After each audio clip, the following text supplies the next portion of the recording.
Então hoje, basicamente, a gente vai falar sobre o sistema esquelético, né? O sistema esquelético, eu não vou falar tudo sobre ele, eu vou falar as suas generalidades e depois, né, em próximas aulas, aí nós vamos comentando por partes, né, o nome das estruturas de cada osso, aí vai ser uma coisa mais específica. Então, em relação ao sistema esquelético, o tecido ósseo ele é um tipo de tecido conjuntivo, ele é uma derivação do tecido conjuntivo. Ele tem 3 células principais, né, os osteócitos, que são derivados, né, dos osteoblastos. Então são osteoblastos maduros, né, que formam os osteócitos. Os osteoblastos, que eu acabei de dizer, eles vão sintetizar o colágeno, proteoglicanos, né, e glicoproteínas. E os osteoclastos, que eles são responsáveis pela reabsorção óssea controlada por citocina, calcitocina da tireoide e paratormônio da paratireoide. Aí a gente vai ver, tá vendo aí algumas imagens, né, dos principais. Um pouquinho sobre a função do esqueleto, né? Então, o que seria esqueleto? Esse esqueleto é o arcabouço ósseo, né? Aquilo que vai dar forma, né, conformação para o corpo humano. Ele tem 2 partes, né? Ele tem a parte inorgânica, que é composta por é uma parte mineral, né, composta por sais minerais, principalmente cálcio e fósforo, né, e ainda a gente tem esses cristais que formam a hidroxiapatita, tá? Então 50% aí do osso é parte inorgânica e os outros 50% são parte orgânica, né, colágeno. 95% da parte orgânica é colágeno. A gente também tem proteoglicanos e glicoproteínas como parte orgânica. Então, a parte inorgânica, né, os sais minerais, o cálcio, ele dá rigidez para o osso. Já a parte orgânica, o colágeno, ela dá flexibilidade ao osso. Por quê? Se eu tivesse só parte inorgânica, né, o osso ele não teria maleabilidade, não teria flexibilidade. Quando uma força muito grande incidisse sobre ele, ele se quebraria, né? Em contrapartida também, se eu só tivesse flexibilidade, eu não teria como me sustentar em pé, porque o osso não possuiria essa rigidez. Não seria um bom sistema de alavanca, por ele ser muito flexível. Não ter a rigidez que o cálcio, a hidroxiapatita e o fósforo trazem, né, pela parte inorgânica. Em relação às funções do sistema esquelético, quais são as funções do esqueleto, né? Diferente do que muitos pensam, não é dominar o castelo de Grayskull, né? A função do esqueleto, ele tem algumas funções. Primeiro, proteger órgãos vitais, né? Então a gente está olhando aqui na imagem, a gente está vendo aqui na imagem, a gente pode perceber que o crânio, né, os ossos do crânio, eles vão proteger, por exemplo, o cérebro, né? Então eles funcionam. Uma das funções é a proteção a órgãos vitais. Aqui a gente tem o gradil costal, né, formado pelo externo, as costelas, a região de coluna. A gente tem aqui então a proteção ao pulmão, aos pulmões, né, e ao coração.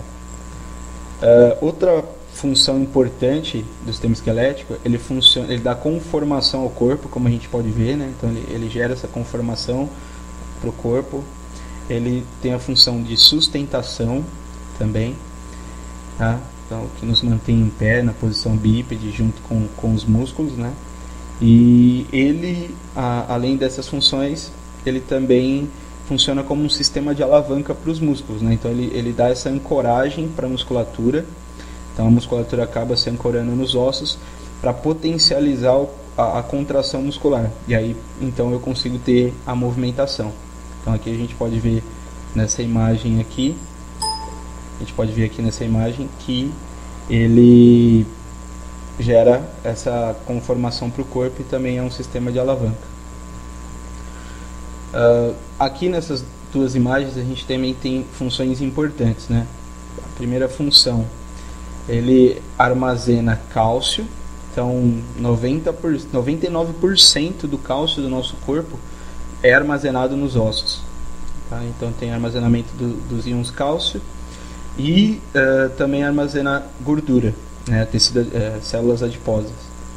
Por isso, se o indivíduo, por exemplo, sofre uma fratura nos ossos longos, né, como a gente está olhando aqui na medula amarela, está cheia de célula gordurosa. Aqui a gente tem uma tíbia, mas vamos dar o fêmur como exemplo. Se ele sofre uma fratura, ele pode sofrer uma doença chamada de embolia gordurosa. Porque essas células adiposas, elas se desprendem, né, do osso, elas caem na corrente sanguínea e elas podem chegar, por exemplo, até o pulmão, levando ao entupimento, e essa embolia gordurosa ela pode ser fatal. Uma outra função do sistema esquelético é a produção de células sanguíneas, né, a função hematopoética.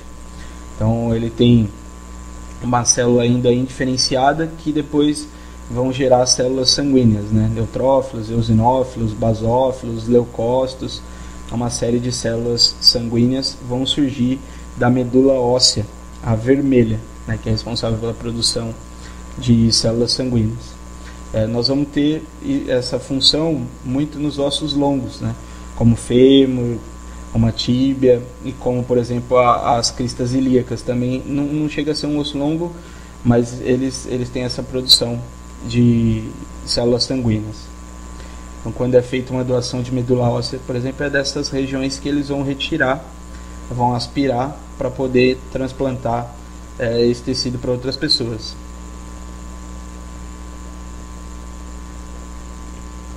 Aqui, então, mostrando para vocês um pouquinho da estrutura de um osso. Então, nós temos aqui, a gente pode observar, né? Então, esse aqui é o fêmur, um osso longo. Não, perdão, fêmur não. Esse aqui é o húmero, um osso longo. A gente tem aqui a cavidade, né? Aqui a região onde vai se alojar a medula óssea, tá? A gente tem aqui o endósteo e tem essa camadinha aqui que é o periósteo. Um pouquinho mais para frente eu vou comentar mais sobre eles. A gente também tem o osso esponjoso, esse trabeculado ósseo. Ele é desse jeito para poder receber impacto, e o osso compacto, mas já já eu falo mais sobre eles também. Nós temos a cartilagem articular, que reveste o osso na região onde acontece a articulação de ossos. A gente também tem aqui essa parte, né, é a epífise proximal, a epífise distal, a metáfise, que é uma região de transição entre epífise e diáfise, e aqui a região de diáfise, que é essa região central do osso. Então, são as estruturas que formam aí. Nessa linha epifisiária é uma das linhas é uma das regiões onde vai acontecer o crescimento ósseo, né? Então, a gente vai encontrar isso principalmente em crianças, adolescentes, né? O indivíduo na fase adulta, essa epífise ela já vai estar fechada, né? Não vai ter mais já vai estar ossificada, não vai ter mais o crescimento ósseo. A partir de homens após os 21, 22 anos, mulheres também após os 24 anos, já não tem mais esse crescimento ósseo.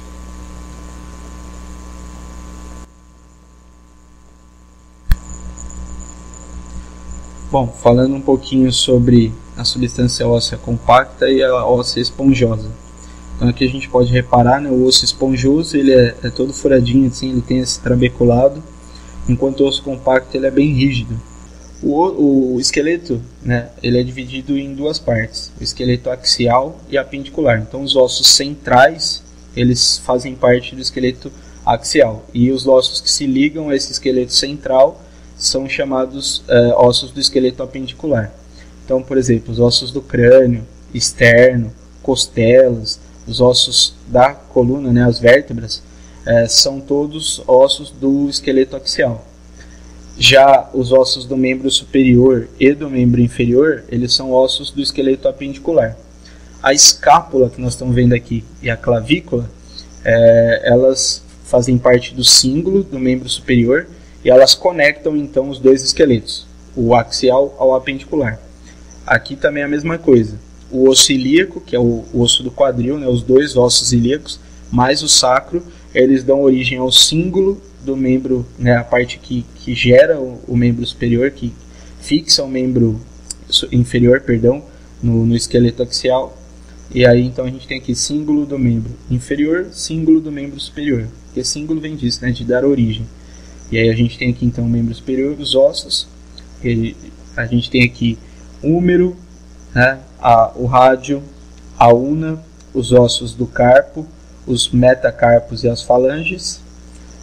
O fêmur, que é o maior osso do corpo humano, a patela, a tíbia, a fíbula, o taluso calcâneo, né, os ossos do tarso, os metatarsos e a gente tem aqui as falanges. Tá? Então, todos esses ossos aí formam tanto o esqueleto axial quanto o apendicular. No total são 206 ossos do corpo. A gente tem a divisão aqui do esqueleto axial e do esqueleto apendicular. São 80 que formam o esqueleto axial e 126 que formam o esqueleto apendicular, dando um total de 206.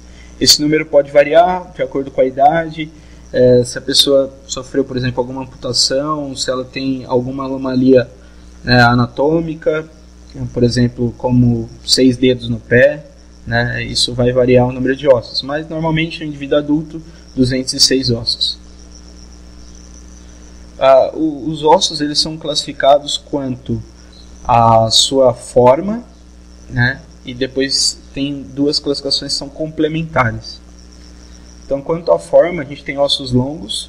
Então, são ossos onde o predomínio é do comprimento do osso, né? Então, o comprimento do osso ele é maior do que a sua largura e do que a sua espessura. Por isso, ele é considerado um osso longo. Então, a gente tem aqui alguns exemplos. O fêmur, a gente tem também a tíbia, o rádio, o húmero e a una.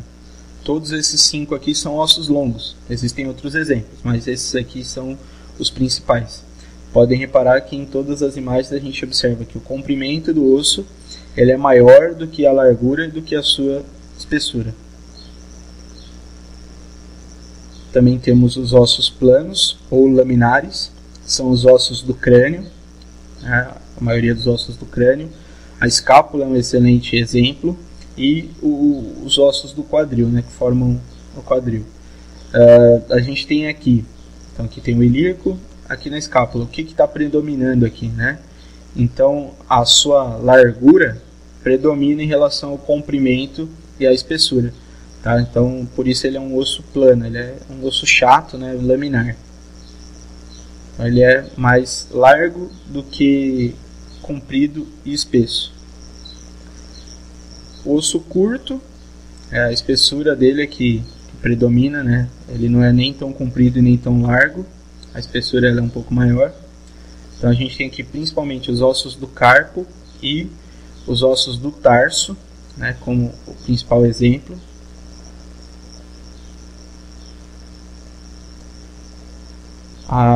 Os ossos irregulares eles não têm uma forma muito bem definida. Então você não consegue dizer o que está predominando, se é o comprimento, se é a largura, se é a espessura.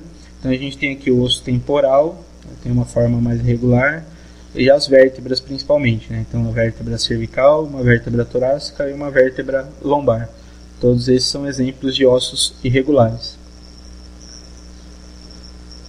Nós temos os ossos pneumáticos, aí já não está falando tanto em relação a sua forma, mas em si até uma questão de função, né? Então são ossos revestidos por mucosa e ocorre passagem de ar dentro deles. Então a gente tem principalmente ossos, por exemplo, aqui a gente tem o osso frontal, esse osso azul aqui, o osso etimoide também, tá? Então são ossos onde você vai ter essa passagem de ar. A gente tem aqui principalmente região de face, né, dos seios paranasais, seio frontal, seio maxilar, seio esfenoidal. Todos eles, o osso maxilar, por exemplo, ele é um osso pneumático. Os ossos sesamoides. Até então, eu sempre ouvi muita gente falar que osso sesamoide era um osso extranumérico, né? Então seria além desses 206. E na verdade não é essa a definição. O osso sesamoide, ele é um osso que ele funciona como uma espécie de roldana, né? Ele aumenta, ele potencializa a contração muscular. Tá? Então ele serve como realmente uma roldana para poder aumentar a força de contração do músculo. Então a gente tem aqui, por exemplo, os sesamoides do primeiro dedo, tanto na região de mão quanto na região do pé, que vão potencializar a ação dos músculos que vão atuar tanto no primeiro dedo quanto aqui no hálux, né, região de polegar e hálux. E um dos principais exemplos é a patela, vai potencializar a contração do músculo quadríceps na região do joelho. Então são ossos normalmente que ficam entre tendões, né, então eles funcionam realmente como essa polia para poder diminuir um pouco o atrito desses tendões e potencializar a contração muscular. Aqui, né, então, para a gente encerrar essa parte de generalidades sobre o sistema esquelético, a gente tem que ver o seguinte: nós temos nos ossos saliências, depressões e aberturas. Então as saliências elas vão articular os ossos, vão servir para fixação de músculos, ligamentos e cartilagens. As depressões elas podem ser articuladas e as aberturas servem para passagem de nervos, vasos, né, e alguma outra estrutura. Então se a gente for ver aqui saliência, por exemplo, o que nós temos dentro de saliência?